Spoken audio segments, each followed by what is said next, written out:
Sinabi ko ba na katang-isip ang West Philippine Sea?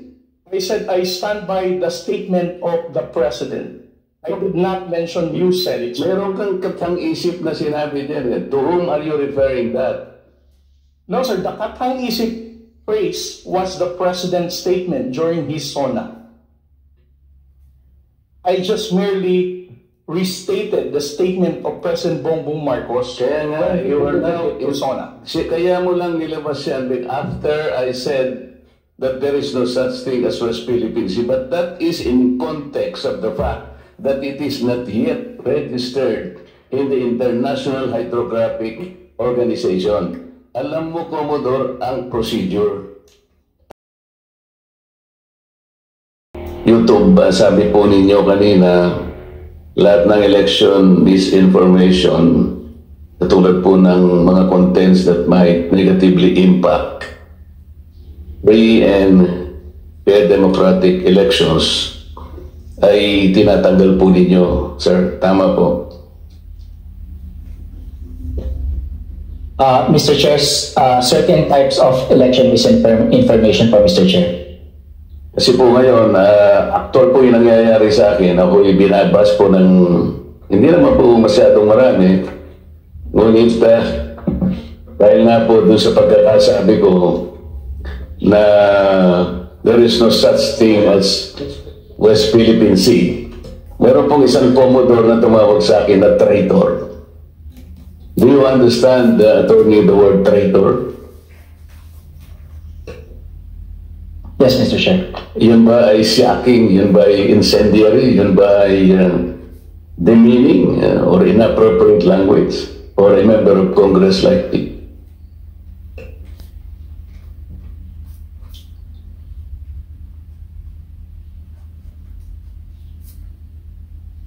Mr. Chair, I don't know the full context of the statements. I'm unable to provide a comment on that, Mr. Chair. Okay, let's give the context. Noong po kasing nakaraang hearing, ang nag-suggest po na i-educate po natin ang ating mamamayan sa mga nangyayari sa West Philippine Sea. Ito po ay pinasimulan po ng CICC. Siya po yung executive director po ang nagsabi na kung pag-usapan po yung complexities surrounding this troubled sea, ay kailangan po nating ma-educate, ma-impormahan lahat ng ating mamamayan. Yun po ay sinabi niya sa liwanag ng maraming misinformation, marami pong mga deepfakes, mga fake news. Tama naman po siya sapagkat sabi nga niya, only an informed citizen can repel a fake news. Ako po, sinuportahan ko yung pangungusap na yun sapagkat kailangan lang. Sapagkat hindi naman po pwedeng pag-usapan po natin ang West Philippine Sea ng tayo-tayo lang. Sapagkat marami rin pong claimants kasi na pinag-uusapan dyan sa bahaging yan ng ating mundo. So, gusto kong pasimulan po yung public discourse nung sinabi kong there is no such thing as West Philippine Sea. Ang ibig ko pong sabihin, if we involve the international community, hindi po nila makita sa mapa yung West Philippine Sea. Hanggat hindi po kasi natin na ipatatala ito sa pandaigdigang patalaan ng mga dagat, magtataka po yung mga bansang nasa Europa halimbawa, i-google nila o gagamitin pa nila yung mga platapormang ginagamit po, YouTube, Facebook, hindi po nila makikita sapagkat anyone that googles that particular area of our world, kung nakasulat lang po doon ay South China Sea.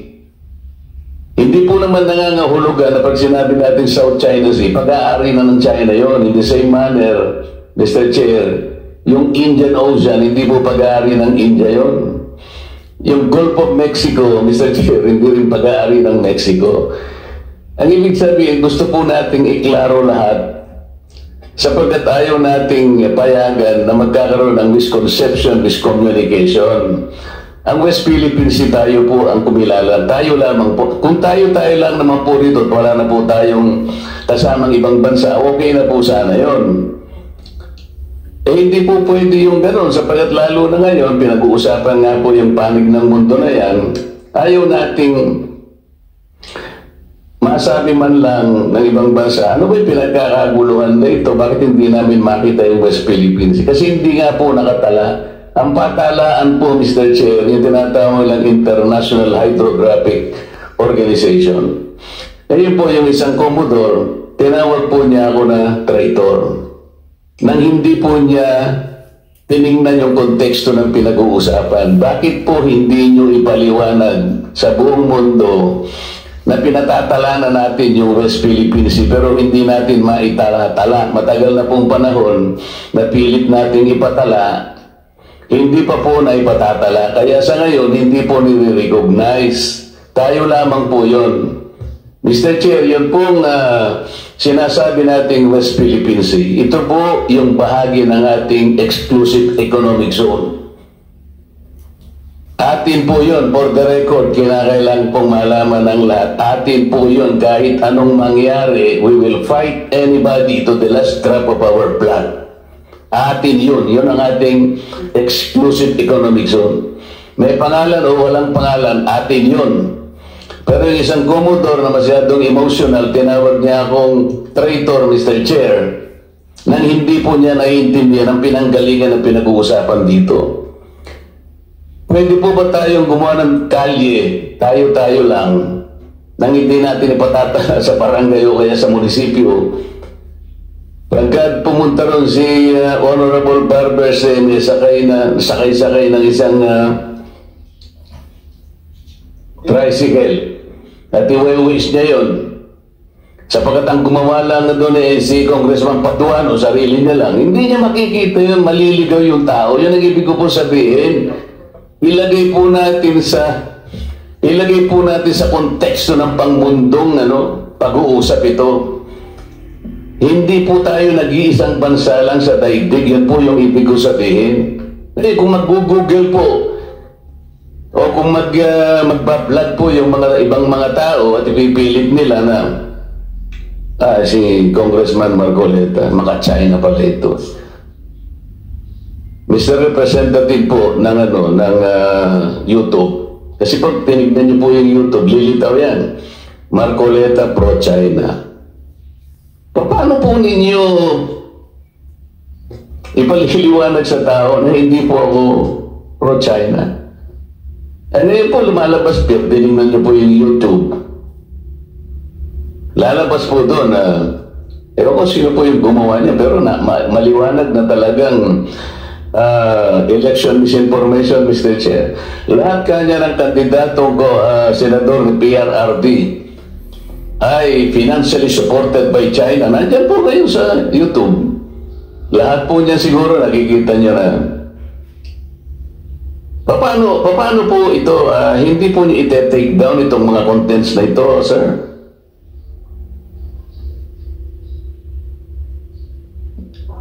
So kung meron pong magre-report nung content, i-assess po yung content against sa mga polisiya po. At Makikita po ninyo doon, sir, na I was called a traitor at yung statement ko raw is a disservice to the nation. It came from no less than the spokesman of the Philippine Coast Guard. I believe he is here.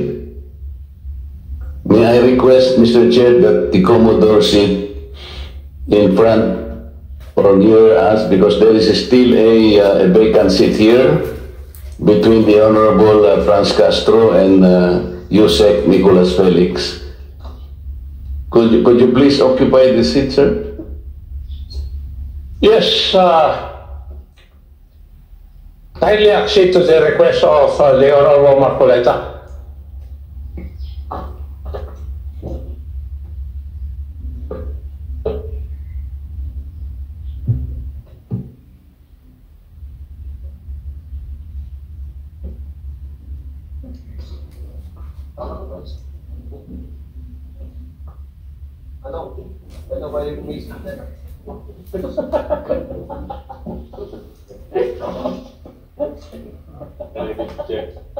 May I continue, Mr. Chair? Please proceed. And thank you for acceding to my request, Mr. Commodore. You just called me a traitor, sir.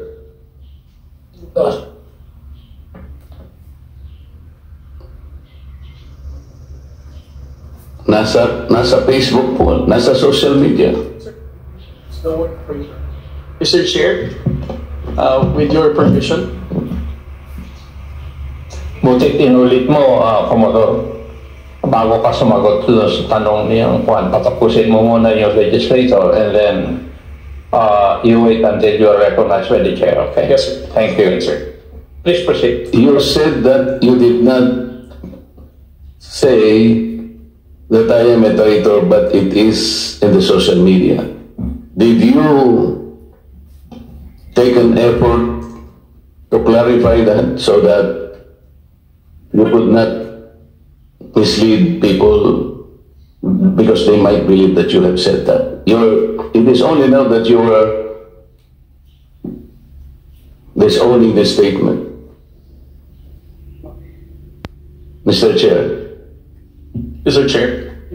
Yes, sir. To the Honorable Marcoleta, sir.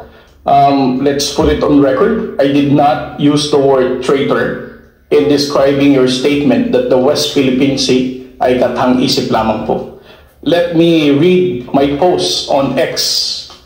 I stand by the statement of President Bongbong Marcos when he said ang West Philippine Sea ay hindi katang-isip natin lamang. Ito ay atin, ito ay mananatiling atin hanggang nag-aalab ang diwa ng ating minamahal na bansang Pilipinas. Hearing someone claim that the West Philippine Sea is merely a fabrication of the Philippine government is a disservice and an embarrassment to their entire party, the organization he belonged to, and even their own family. How can the one face the younger generations today and tell them that our exclusive economic zone to the west of our archipelago is non-existent, effectively giving up the fight to assert their rights as Filipinos in the West Philippine Sea?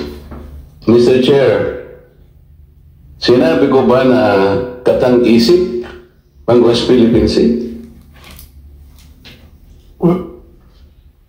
I cannot recall, Mr. Chair. Kasi ang salita mo dyan, merong nagsabing katang-isip. Sinabi ko ba na katang-isip ang West Philippine Sea? I said I stand by the statement of the President. I did not mention you said it. Meron kang katang-isip na sinabi dyan. To whom are you referring that? No, sir. The katang-isip phrase was the President's statement during his SONA. I just merely restated the statement of President Bongbong Marcos. Kaya nga, you are now in SONA. Kaya mo lang nilabas yan after I said that there is no such thing as West Philippine Sea. But that is in context of the fact that it is not yet registered in the International Hydrographic Organization. Alam mo, Commodore, ang procedure. Tama. Mr. Chair? No, you have to answer, Mr. Chair. Alam mo yung procedure kung paano maitatala, kung paano natin papangalanan ang isang karagatan na tayo ang may-ari. You know the procedures, right? With respect to the 19th Congress who passed You have to answer my question, Mr. Chair. the Philippine Maritime Zones Act, sir, the West. Kindly repeat your question.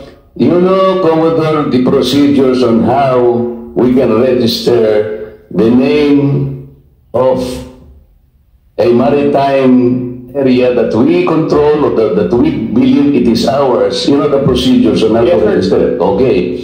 So, ano na po ba, nairehistro na po ba natin yung West Philippine Sea? Sir, with regard to your question, there must be a legislation and then submit it to the international... Oo nga, meron na po tayong legislation. And as a matter of fact, nagagawa na po yung Congress. Kailangan po talaga yon. Yes, sir. Nagpasimula tayo sa administrative order, pero kulang yon. Kaya nga po ang Congress gumawa para tulungan po kayo. Okay, sa ngayon po, sa tagal na po ng proseso, yun po yung dapat ninyong palaging gagawin. Kailangan lahat ng lakas natin gamitin, maparehistro po natin. Pero ngayon, hindi pa nakarehistro, tama po. Again, sir, answer your question. Please. It's touched by. Hold on, sandali. Yes, sir. Please answer the question directly. The question calls for a yes or no. No, sir. If it's in IHO, yes, through legislation. Sinasabi ko yung IHO because this is the only world body that officially names a particular area of the sea. Kaya sa konteksto po ng pinag-uusapan natin, kaya ko lang nasabi, sapagkat hindi pa po nakatala, we need the international community to recognize a part of our own. Yun lang po ang punto doon, Mr. Commodore. So kung hindi pa po nakatala, tama po ako, hindi ba? No, sir. You are inconsistent. No, sir. I did not say that you're correct. I will not agree that you are correct. West Philippine Seas are exclusive economic zone. Mr. Chair, wala tayong dispute. Sinasabi ko na nga sa iyo, yung sinasabi nating West Philippine Sea is our own exclusive economic zone. This is ours. You and I should fight for it until the last drop of our blood. Ang sinasabi natin dito, kagaya ng nire-request ng CICC, let us educate our people sapagkat ang alam ng mga tao, lahat tayo, ang alam natin, nakarehistro na. Ang sinasabi ko, hindi pa po nakarehistro. Ikaw ba pwede kang mag-enroll sa isang eskwela nang hindi ka nag-register, nang hindi ka nag-enroll? You answer my question. Of course, sir, there is a limitation. Kaya hindi pa nakarehistro, Mr. Chair. This is the only point. Let us not create a mountain out of molehill. Bigla mong sasabihin, in response to what I said, ang isip o blah blah blah at lumabas sa traitor. Hindi ka man lang gumawa ng effort, for example, na I did not say that. Ngayon mo lang sinasabi. But you know, people are bashing me. I am pro-China. When is the last time or the first time that I am pro-China? Again, Mr. Chair, I never said that you are a traitor. That is clearly posted on my Twitter. Pero hindi ka po nagbigay ng paliwanag na sinabi mo sana doon sa social media din. Bakit nyo ina-ascribe sa akin na sinabi ko na traitor si Kong Marcoleta? I did not say that. It is only now that you are explaining na wala kang sinabi. But kumalat na sa social media, kaya nga tayo nandito. These are the excesses and the abusiveness of social media, Mr. Chair. Nangyari na. Kahit na ilang libong mag-explain ka dito, yung tao narinig na nila na ikaw ang nagsabi. Because meron ka pang litrato doon eh.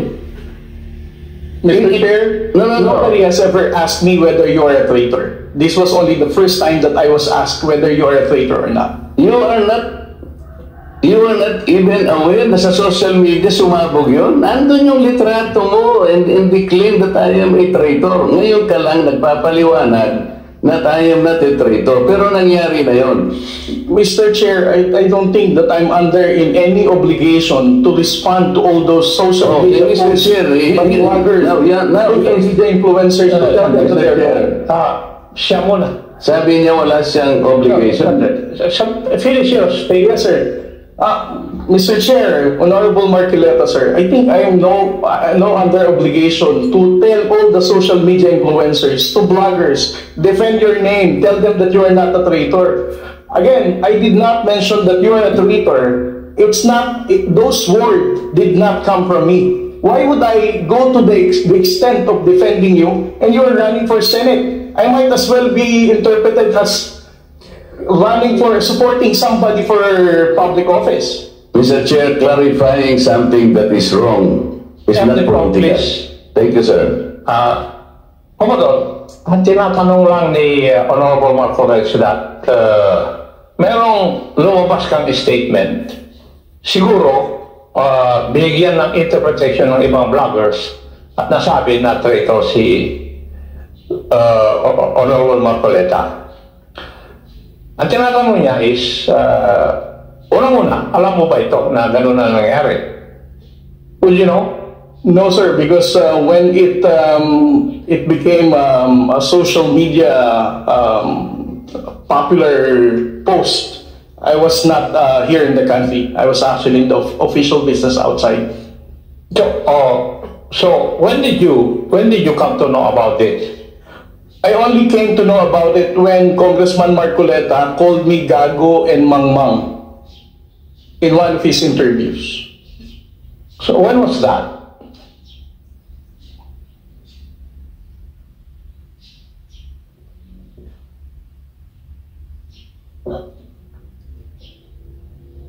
During his interview last February 10, huwag tayong magpagago at magpaka-ignorante katulad ng Commodore na yan. So, at that point in time, ang tinatanong kanina ni Honorable Marcoleta na merong misinterpretation doon sa iyong statement sa social media. Yes, sir. And you did not bother na i-correct man lang yun. Yun ang dinadrive ni Honorable Marcoleta kanina pa. Yes, sir. So, please answer that question. You did not do anything. I did not do anything, sir. Okay. Why? Why did you not do anything? It's because, sir, if I'm going to keep on defending to any, because one, No. Yeah. You are not supposed to defend me. Yes, sir. Because Is it true, Mr. Chair, that he did not call me traitor, but it continues to be there and to be consumed by the public through the social media? I think it is his responsibility to deny it if it did not come from him. That is all I was asking. And I think this is not too big for him to do. Yun lamang eh. But I admitted that he did not do anything. Yun na nga, that's why I'm asking why is it not important to you to correct something that did not originate from you? It's because, Mr. Chair, the only time I learned about that was when I heard about your interview calling me Gago and Mangmang. Why would I even defend you if you're calling me Gago? As a commissioned officer of the Philippine Coast Guard, being a spokesperson, calling me Mangmang, not knowing what I'm saying. But actually, if you will read that context, How was I even the act of doing it is the one that is gago, di ba? Yung ganon, not necessarily the person eh. Eh sabi ko nga sa'yo, kung kinorek mo man lamang yun, because it continue to be there in the social media, Mr. Chair, yun ang nakakasama sapagkat people, hindi ko naman sinabi talaga yun. Mamamatay siya because it came from you.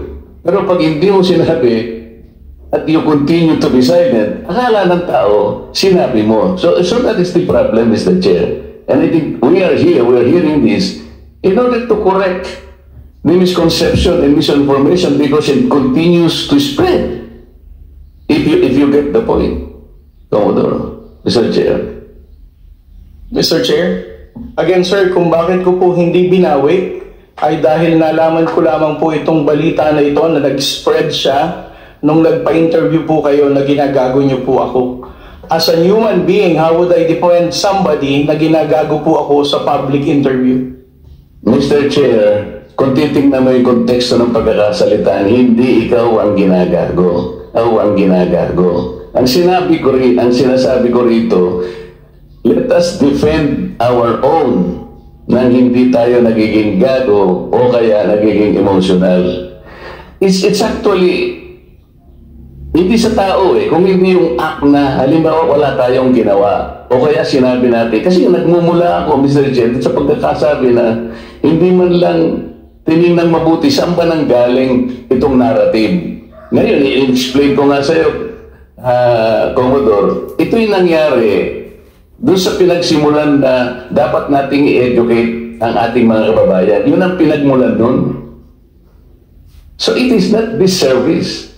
I do not deserve to be called a traitor just like that. Kasi ang gusto kong mangyari, lumitaw ma-informahan natin ng tao na sa ngayon hindi pa talaga naitatala officially yung West Philippine Sea para malaman ng tao. At yun ang kailangan natin gawin. Pagsikapan natin, pagsakitan natin, ipatala natin, Mr. Chair. Because pag napatala na natin yun, ginugal nila, o talaga palang merong West Philippine Sea. Hindi lamang dahil sa nandun, gumawa na tayo ng batas. Mr. Chair, that is preparatory para maipatala na nga natin eh. Kaya lang natatagalan talaga. Ganun siguro yung proseso. So yung pong mga ibang vloggers, Commodore, hindi nila ma-recognize.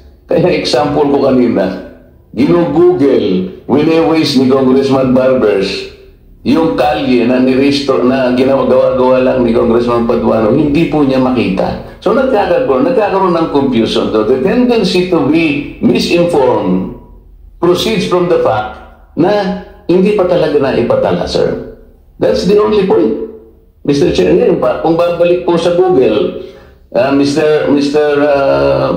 YouTube, ito kumakalat, lumalakad, but you are not doing anything to control this. So ang dami, ngayon nagbabas sila sa akin, si Marcoleta, pro-China, may lumitaw na naman through your platform.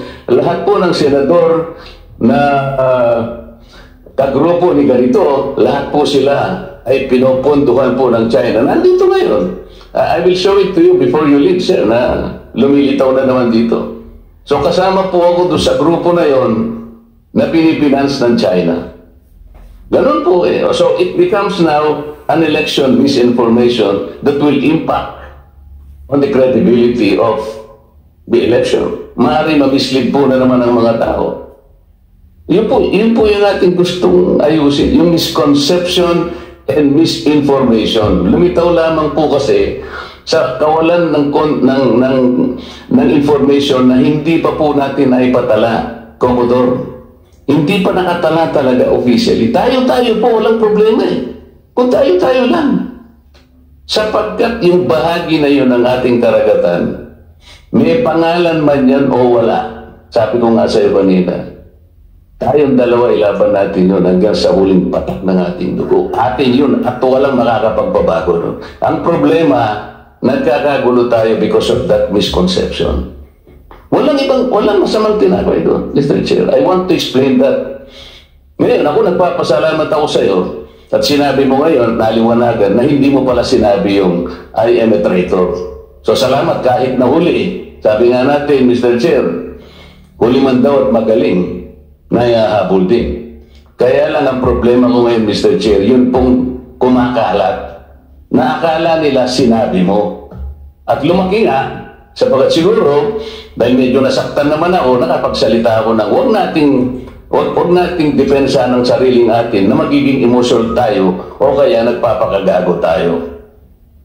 So, kaya lumaki ng lumaki dahil lamang doon. But the context, Mr. Chair, the context is gusto nating huwag gamitin ang misconception or misinformation, lalo na ng mga vloggers, sa lahat po ng bahagi o aspeto ng ating buhay. Ang West Philippine Sea ay atin, Commodore.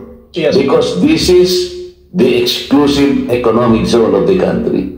And there is not changing that fact. Kahit anong magbalik-balik rin natin ang mundo natin, atin ito. Kaya lang ipatala po natin yung pangalan para po hindi gamitin sa misinformation. Mr. Chair, thank you very much. Well, I think we have seen one of the ill effects of misinformation. I think everybody will agree to that. That is one of the ill effects of fake news or misinformation. Would you agree? Yes. So next time, kasi hindi ako nagbabasa kasi ng mga ganyan eh. Para hindi ako apektado. Yan ang ako.